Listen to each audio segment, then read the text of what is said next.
کر سکتا ہے، کوئی اس کے لیے مشکل نہیں. هو علی کل شیء قدیر، اسے ہر شے کی قدرت حاصل ہے.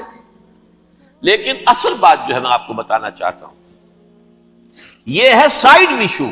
اصل ایشو ہے فلسطین کا جو شروع ہونے والا ہے. بھٹی دہکے گی وہاں. ظاہر بات ہے کہ اگر کوئی بہت بڑا اقدام ہو جاتا ہے فلسطینیوں کے خلاف، اور اگر واقعتاً مسجد اقصی اور قبۃ الصخرہ گرا دیے جاتے ہیں، جو طوفان اٹھے گا عالم عرب میں. یہ حسنی مبارک ہو یا شاہ خالد ہو یا کوئی اور، یہ نہیں روک سکتے اس طوفان کو. نوجوان خون اٹھے گا، غیرت اور جو بھی حمیت ہے. مسلمان ان پڑھ سے ان پڑھ اور بالکل بے دین، وہ بھی مسجد کی حرمت پر کٹ مرنے کو تیار ہو جاتا ہے. مسجد تو بنا دی شب بھر میں ایمان کی حرارت والوں نے، من اپنا پرانا پاپی ہے، برسوں میں نماز ہی بن نہ سکتا. وہ چاہے کانپور کی مسجد سے مسلمانوں نے جانے دی ہے، چاہے وہ شہید گنج کی مسجد تھی مسلمانوں نے جانے دی ہے، چاہے نماز نہ پڑھتے ہو.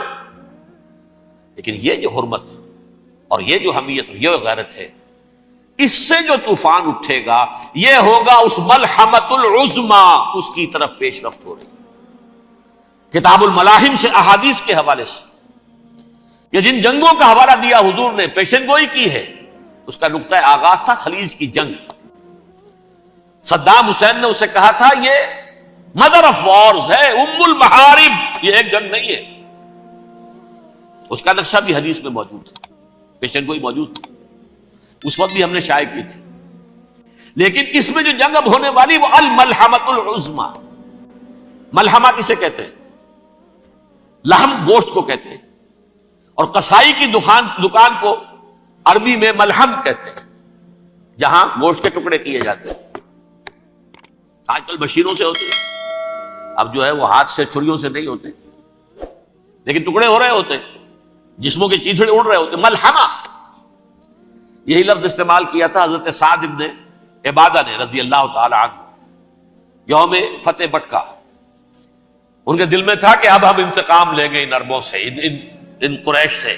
الیوم یوم الملحمہ، الیوم یوم الملحمہ، یہ کہتے ہوئے جا رہے تھے. ایک خاص کیفیت، آج ہے گوشت کے ٹکڑے اڑانے کا دن. حضور سے کہا کسی نے جا کر کے ساتھ تو یہ کہہ رہے ہیں الیوم یوم الملحمہ، الیوم یوم الملحمہ.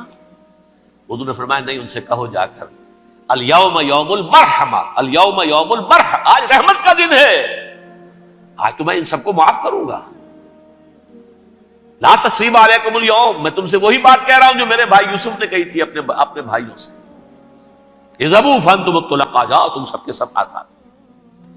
وہ ملحمہ ہے جس کو کہ حضور نے حضرت معاذ بن جبل رضی اللہ تعالیٰ عنہ سے روایت ہے، اس میں سے جو ابو داؤد میں روایت آئی ہے اس میں الملحمۃ العظما، عظما مؤنث ہے اعظم کا.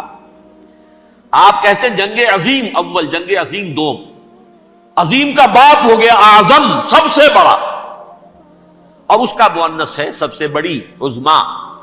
الملحمۃ العظما، سب سے بڑی لڑائی. میرے نزدیک یہ وار کے معنی میں نہیں ہے، بیٹل کے معنی میں. انگریزی میں یہ دو لفظ علیحدہ ہیں، وار، بیٹل. وار سالوں کو محیط ہوتی ہے، بیٹل کسی ایک خاص جگہ پر جو لڑائی ہوتی ہے اس کو کہتے ہیں. حضور کے اور قریش کے درمیان 6 سالہ وار تھی، جنگ تھی. لیکن battles, battle of Uhud, battle of Badr, یہ بیٹلز تھی، لڑائیاں تھی. تو عظیم ترین جنگ شاید اس اعتبار سے نہ ہو جیسے کہ ورلڈ وار 1 اور ورلڈ وار 2، یعنی اس کی وسعت کا اتنا معاملہ نہیں اور طوالت کا نہیں. لیکن جو لڑائی جو ہے بیٹل ہونی ہے، جس کو کہ یہ لوگ، یا چونکہ میں نے کہا تھا شروع میں کہ سرما ہے میری آنکھ کا خاک حجاز و حول قدس. نیو ٹیسٹمنٹ کی آخری کتاب ہے the book of Revelation, Revelation of saint John. اس میں آرمگڈون کہا گیا ہے اسے. ہر مجدون، یہ عبرانی لفظ ہے. ہر کہتے ہیں اونچی جگہ کو، سطح مرتفع. مجدون میگیڈو، میگیڈو ایک وادی ہے، مرتفع، وادی مرتفع. یہ ہے واقع لبنان، اسرائیل اور شام کے درمیان جو ٹکڑا، جو ٹرائنگل بنتی ہے، یہ ہے. یہاں پر بڑی جنگ لڑی جائے گی، اور یہ جنگ صلیب ہوگی جو کہا ہے بش نے. یہ جنگ صلیب 2nd ملینیم شروع ہوئی تھی تو پہلی صلیبی جنگ ہوئی تھی. 3rd ملینیم شروع ہوا ہے، یہ 2nd صلیبی جنگ ہے، یہ کروسیڈ ہے. اور میں اس مرتبہ امریکہ گیا تھا تو پہلی مرتبہ مجھے وہاں ایک رسالہ ملا ٹرمپٹ نام کا.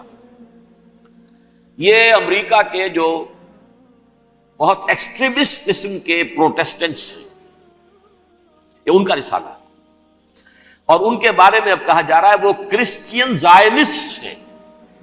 آپ شاید پہلی مرتبہ یہ لفظ سن رہے ہو. زائنسٹ تو ہم سمجھتے ہیں یہودیوں کو، کرسچین زائنسٹ وہ ہیں جو ہیں تو عیسائی پروٹیسٹنٹس ہیں، لیکن اسرائیل کے وہ حمایتی یہودیوں سے بڑھ کر ہیں. یہ میری کسی پہلی تقریر میں شاید بہت سے حضرات کو یاد آ جائے، میں نے کہا تھا 4 سال پہلے ہمارا تنظیم اسلامی کا ایک کنونشن ہوا تھا ہیوسٹن میں، امریکہ کا جنوبی علاقے کا شہر ہے. ایک سیشن اس میں ہم نے رکھا تھا انٹرفیتھ، ایک عیسائی کو بلایا تھا، ایک یہودی بہت بڑا وہاں کا عالم ہے اس کو بلایا تھا. اس یہودی عالم نے ڈاکٹر وشوگراٹ، جو وہاں کی یونیورسٹی میں پروفیسر ایمیریٹس ہے، اس نے کہا تھا کہ یہ اسرائیل کی تو سپورٹ کر رہے ہیں عیسائی، ہم تو نہیں کر رہے. جو پریکٹسنگ یہودی ہیں وہ زیادہ اسرائیل کے حق میں نہیں تھے، یہ تو سن 67 کے بعد انہوں نے اسرائیل کو تسلیم کیا ہے.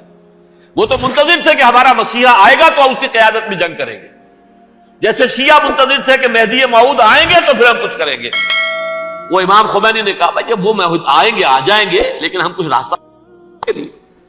زائنسٹ نے آگے بڑھ کر ریاست قائم کر لی، اور جب یروشلم پر بھی پورا قبضہ کر لیا تب جو ہے در حقیقت مذہبی یہودی جو ہے پھر انہوں نے اپنایا ہے، اون کیا ہے، اور نئے سیٹلمنٹس جو بھی بنے ہیں وہاں پر اسرائیل میں، اس میں اکثر و بیشتر مذہبی یہودی آیا، اور بروکلن کے علاقے سے سب سے بڑھ کر آئے ہیں، جو امریکہ میں نیو یارک کا ایک جنوبی علاقہ ہے، بہت بڑا یہودیوں کا بہت بڑا گڑھ ہے. نیو یارک کو جیو یارک بھی کہا جاتا ہے، وہ تو اصل میں مرکز جو ہے وہ تو یہودیوں کا ہے. اس حوالے سے وہاں پر جو کرسچن زائنسٹ کہلاتے ہیں وہ اسرائیل کے یہودیوں سے بھی بڑھ کر کہیں سپورٹر ہیں. بہرحال اس دوسری صلیبی جنگ کا معاملہ جو میں کہہ رہا تھا، ٹرمپٹ نامی رسالہ، اس کا ایک مضمون ہے دی لاسٹ کروسیڈ. اب یہ آخری کروسیڈ ہے جو شروع ہونے والا ہے. میں تو حیران ہوں کس قدر کھل کے وہ باتیں کرتے ہیں. رومن کیتھولکس کو وہ کہتے ہیں کہ یہ شیطان ہے، یہ پوپ شیطان ہے، یہ یورپ کو اس نے جمع کیا ہے کرسچینٹی کی بنیاد پر، اور اس میں زیادہ تر کیتھولکس ہیں. آپ کو معلوم ہے برطانیہ بڑی مشکل سے شامل ہوا ان کے ساتھ، اس لیے کہ وہ پروٹیسٹنٹ کا سردار تھا، ابھی پوری طرح نہیں ہے.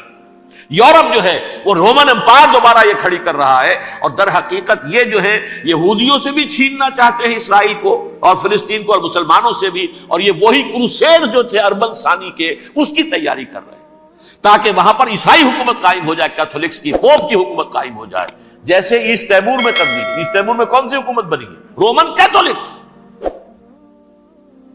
رومن کیتھولک اسرائیل میں بنے تاکہ یہ سارے مقامات مقدسہ جہاں اسرائیل پیدا ہوئے، بیت حضرت مسیح پیدا ہوئے، بیت الحم کہاں ہے؟ وہی ہے کہ نہیں؟ جہاں سے ریزریکشن ہوا ان کے خیال میں وہ کہاں ہے؟ وہیں پر ہے کہ نہیں؟ بڑے بڑے گرجے ان کے وہی ہیں. تو اس اعتبار سے ان کا کہنا یہ ہے یہ لاسٹ کروسیڈ کی تیاری ہو رہی ہے، یہ کیفور. اور ان کا کہنا یہ ہے کہ یہ پوری طاقت نیٹو کی جو ہے، یہ پہلے جرمنی سے لائی گئی بوسنیا، انہوں نے خود وہاں جنگ کروائی، انہوں نے خود وہاں پر ایتھنک کلینسنگ کروائی، پھر خود مصالحت کے لیے آ گئے، پھر کوسوو میں انہوں نے خود آگ بھڑکائی. یہ میں نہیں کہہ رہا، یہ وہ ٹرمپٹ رسالہ امریکہ سے چھپنے والا پروٹیسٹنٹس کا رسالہ ہے جو یہ کہہ رہا ہے. پھر انہوں نے کوسوو کے اندر کروایا، اور پھر وہ وہاں پر پیس فورس کی حیثیت سے آ گئے. اب وہ میسیڈونیا میں کروا رہے ہیں اور وہاں داخل ہو گئے ہیں. اگلا قدم ان کا سائپرس ہوگا، سائپرس میں ترکوں کو اور وہ گریکس کو لڑائیں گے اور وہاں آ جائیں گے، وہاں سے ایک چھلانگ لگائیں گے اور یہ فلسطین میں پہنچیں گے، اور یہ وہاں پر ایک رومن امپائر، اپنی پرانی رومن امپائر کی طرح کی رومن کیتھولک ریاست قائم کرنا چاہتے ہیں. تو وہاں امریکہ کے عیسائیوں میں بھی کوئی ایک طبقہ نہیں ہے، کیتھولکس بھی ہے، کیتھولکس زیادہ نہیں ہے ہمدرد، لیکن اب تابع ہو چکے ہیں.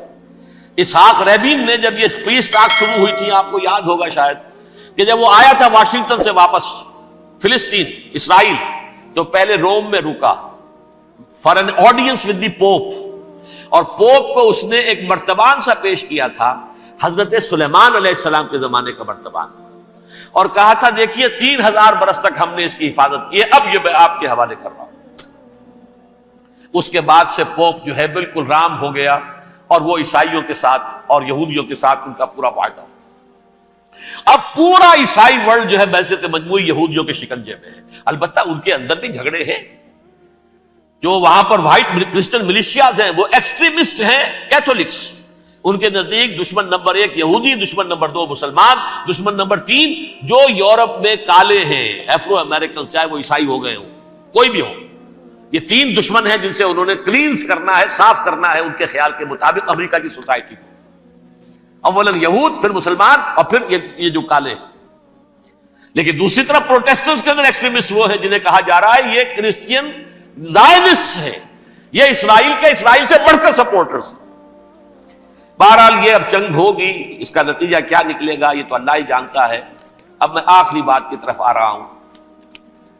آخری نتیجہ تو جو بھی کچھ اپس اینڈ ڈاؤنز آئیں گے، تلک الایام نداولھا بین الناس، آخری نتیجہ ڈراپ سین وہ یہ ہوگا کہ اللہ کے دین کا بول بالا ہوگا، اور پوری دنیا پر محمد کے لائے ہوئے دین صلی اللہ علیہ وسلم کی حکومت قائم ہوگی۔ وہ گویا قیامت کی تمہید ہوگی، اس کے بعد بس قیامت آئے گی، کیونکہ مقصد کائنات، تخلیق کائنات پورا ہو جائے گا۔ پوری مخلوقات کے اندر مقصد تخلیق، کلائمیکس آف کریشن محمد الرسول اللہ صلی اللہ علیہ وسلم، دین کی تکمیل محمد الرسول اللہ صلی اللہ علیہ وسلم۔ اور اس خلافت عرضی کے لیے جو حضرت آدم کو خلافت دی گئی تھی، جب اس میں وہ خلافت پوری دنیا پر قائم ہو جائے گی، اس کا مقصد پورا ہو جائے گا، and that will be the beginning of the end. اس کے بعد قیامت ہے۔ آخری نتیجہ تو یہ نکلنا ہے۔ اس سے پہلے سزائیں ہمیں بھی مل رہی ہیں، اور یہاں میں کانٹے کی بات جو چھوڑ گیا تھا اس کو بیان کر دوں۔ اللہ نے اس مغضوب علیہم قوم کو، اس ملعون قوم کو کیوں اب تک چھوٹ دیے رکھی؟ میں بتا چکا ہوں یہ بڑے عذاب کے مستحق ہو چکے تھے حضرت عیسیٰ علیہ السلام کے زمانے میں، چھوٹ دی ہے، ابھی تک ہے، بلکہ ایک مرتبہ ابھارا ہے، 1900 برس کے بعد ابھرے ہیں یہ، بالفور ڈیکلریشن 1917، سن 70 عیسوی کے بعد، تقریباً 1900 برس، 1850 برس تو ہے کم سے کم۔ پھر creation of Israel 1948، 1967 extension of Israel, یروشلم پر قبضہ۔ یہ سارا جو ہے کیوں ہے؟ اللہ تعالیٰ اس خیر امت محمد صلی اللہ علیہ وسلم، اس کے بہترین حصے کو سزا ان ملعونوں کے ہاتھوں دے رہا ہے۔ کیوں؟ جو جرم انہوں نے کیا تھا وہی ہم نے کیا۔ انہوں نے اللہ کی کتاب کو پیٹھ کے پیچھے پھینکا، نبذ فریق من الذین اوتوا الکتاب کتاب اللہ وراء ظہورہم، ہم نے اپنی پیٹھوں کے پیچھے پھینکا کہ نہیں؟ کولونیل رول سے آزاد ہوئے، کہیں اسلامی قانون نافذ کیا، کہیں اسلامی نظام قائم کیا؟ تو جو جرم ان کا تھا وہی ہمارا ہے، اور ہم خیر امت ہیں، اور ہمارے میں سے خیر ترین عرب ہے، ان پر اللہ کا فضل، ان کی مادری زبان میں اللہ کی کتاب موجود ہے۔ پھر انہوں نے اللہ کے دین کو پیٹھ دکھائی۔ جو ملک آزاد ہوا کولونیل رول سے، یا اس نے قبلہ کر لیا اپنا ماسکو کی طرف، یا کر لیا واشنگٹن کی طرف، کسی نے مکے کو قبلہ بنایا، یہ بدترین سزا ہے۔ ویل للعرب من شر قد اقترب۔ اور ترمذی شریف میں تو یہاں تک روایت ہے، من اقتراب الساعۃ ہلاک العرب، قیامت کے قرب کی ایک نشانی یہ بھی ہوگی کہ عرب ہلاک ہو جائے۔ ایک حدیث میں الفاظ آتے ہیں کہ حضور نے جب کہا یہ ہوگا یہ ہوگا یہ ہوگا، یہ بربادی آئے گی، تو کسی زوجہ محترمہ نام میں بھول رہا ہوں، انہوں نے پوچھا کہ عرب اس دن کہاں ہوں گے؟ فرمایا العرب یومئذ قلیل، بہت کم، آخری خاتمہ ہونا ہے یہود کا حضرت مسیح علیہ السلام کے ہاتھوں. وہ عذاب جو 2000 برس تک ان سے ٹلا رہا وہ آئے گا اور ان کے رسول ہی کے ہاتھوں آئے گا.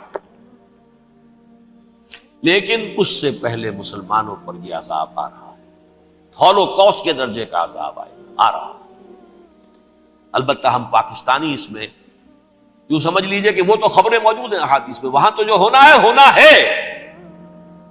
اتنے انسان مریں گے کہ ایک پرندہ جو ہے اڑتا چلا جائے گا، وہ نہیں چاہے گا کہ نیچے اترے تو کسی لاش پر اترے، اسے جگہ نہیں ملے گی زمین خالی کر کہیں اتر سکے، تھک ہار کر گرے گا، مرے گا تو بھی لاش کے اوپر گرے گا. یہ الفاظ ہے صلی اللہ علیہ وسلم. الملحمۃ العظمی الملحمۃ الکبریٰ. یہ لاسٹ کروسیڈ ٹرمپٹ اخبار نے، میں اس کا فوٹو اسٹیٹ بھی کبھی آپ کو دکھا دوں، ویسے میرے ساتھ ہے وہ رسالہ ٹرمپٹ. دی لاسٹ کروسیڈ اس کی تیاری ہو رہی ہے. وہ الملحمۃ العظمی اور ملحمۃ الکبریٰ جو ہے وہ آنے والی ہے. ابن ماجہ میں کبریٰ کہا ہے، اکبر کا مؤنث کبریٰ. ملحمہ کبریٰ سب سے بڑی جنگ اور ملحمہ عظمی سب سے عظیم جنگ.